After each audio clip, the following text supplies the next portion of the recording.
High guys, welcome back to the channel. আর আজকের recipe হচ্ছে ঘরোয়া পদ্ধতিতে চিকেন ভর্তা। তাহলে চলো শুরু করা যাক। কড়াইতে আমি সাদা তেল অ্যাড করব বেশ খানিকটা। টোটালি তেলটা তোমাদের উপর ডিপেন্ড করছে কতটা দেবে। তো এই রেসিপিটাই না একটু রেস্টুরেন্ট স্টাইল রেসিপিগুলোতে একটু বেশি তেল লাগে, এইটুকু তেল না। এই চিকেন ভর্তাটার জন্য এখানে চিকেনগুলোকে সেদ্ধ করেছি থেতো আদা রসুন আর নুন দিয়ে। আর এখানে চিকেন স্টকটা রয়েছে, অ্যাড করবো দারচিনি লবঙ্গ আর দুটো থেতো করা এলাচ। তেলের মধ্যে অ্যাড করবো পেঁয়াজ,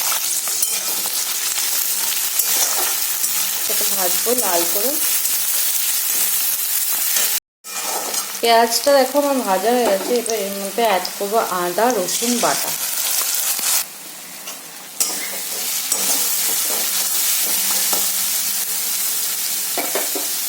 এবার আমি এর মধ্যে অ্যাড করে দেবো হচ্ছে টমেটো বাটা।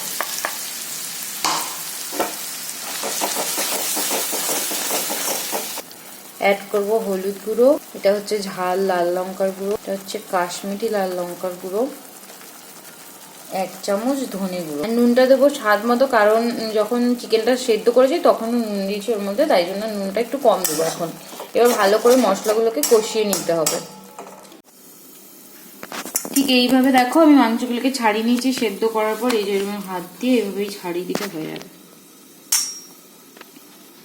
ছাড়িয়ে দিয়ে যে কাঁটাগুলো বাজবে, আমাদের বাড়িতে এই মহান ব্যক্তি আছে তাকিয়ে আছে, এনেকে দিয়ে দিতে হবে। এতক্ষণ আমি তাই করলাম, ছাড়ালাম আর ওকে কাঁটাগুলো দিলাম। এ দেখো এইভাবে ছাড়িয়ে নিতে হবে। এই যে আমাদের মশলা ভালোভাবে কষানো হয়ে গেছে, তেলটাও ছেড়ে দিয়েছে। এবার আমি এর মধ্যে এই চিকেনগুলো অ্যাড করে দেবো। এবার এটাকে ভালো করে মিশাতে হবে।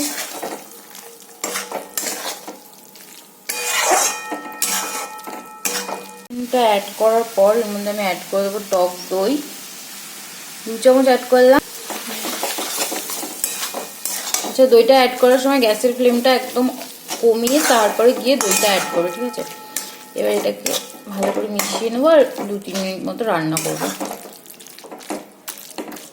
দেখো আমার চিকেনটা ভালো করে কষানো হয়ে গেছে। এবার আমি যে চিকেনের স্টকটা ছিল সেটা এর মধ্যে অ্যাড করে দেবো। এই যে বলছে 1 কাপ মতো আছে, এটা অ্যাড করে দিলাম আন্দাজ মতো। ভালো করে মিশিয়ে দেবো। চিকেন স্টকটা অ্যাড করার পর এটাকে এরকম ভালো করে মিশিয়ে দেবো। মিশিয়ে ঢাকা দিয়ে কিছুক্ষণ রান্না করবো, ওই মোটামুটি 5 মিনিট মতো। 5 মিনিট ফুটে যাওয়ার পর আমি ঢাকনাটা খুলে নিয়েছি। এবার এর মধ্যে অ্যাড করে দিচ্ছি কসুরি মেথি। চিকেনটা আমার কিন্তু অলমোস্ট ডান। এবার আমি এর মধ্যে না বয়েলড এগটা অ্যাড করে দেবো, দিয়ে ভালো করে মিশিয়ে দেবো। সাথে অল্প একটু গরম মশলা মিশিয়ে আরও 2-3 মিনিট মতো ঢাকা দিয়ে রান্না করে নেবো।